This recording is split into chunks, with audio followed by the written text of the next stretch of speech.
ओम श्री गणेशाय नमः। हरे कृष्णा, राधे राधे।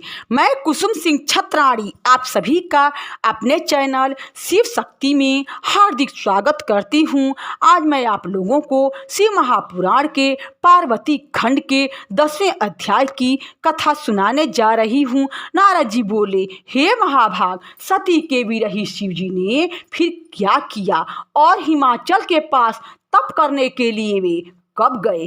कामदेव कैसे भस्म हुआ और पार्वती ने तप कर शिव जी को कैसे प्राप्त किया, तथा और भी जो चरित्र हो कृपा कर कहिए। सूत जी कहते हैं, जब नारद जी ने इस प्रकार कहा तब ब्रह्मा जी मन में शिव जी का ध्यान कर बोले, हे देवर्षि, हे सर्वश्रेष्ठ, जब अपने प्रिया के वियोग से व्याकुल शिव जी अपने स्थान पर लौटे तो वे सती देवी पार्वती जी का स्मरण करने लगे।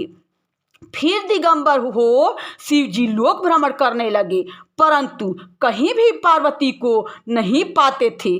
तब वे फिर हिमाचल पर्वत पर गए। वहां जाकर उन्होंने फिर कठिन तप करना आरंभ किया। जब उन्होंने समाधि खोली तो उनके सिर से जो पसीना गिरा उसे 4 भुजाओं वाला एक बालक प्रकट हो गया। उसका तेज असह्य था। प्रकट होते ही वह शिव जी के सामने रोने लगा। उसका रोना ऐसा ही था जैसे कोई प्राकृत मनुष्य रोता हो।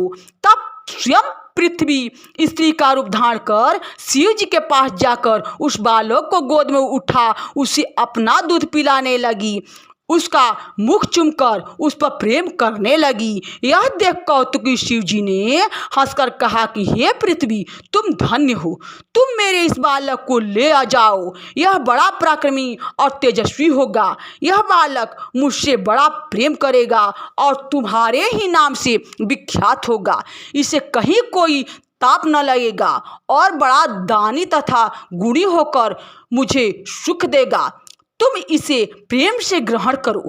शिव जी की ऐसी आज्ञा पाकर पृथ्वी उस बालक को लिए हुए अपने स्थान में चली आई और उस बालक का नाम भौम रखा। वह युवा हो बहुत दिनों तक शिव जी की तपस्या करता रहा।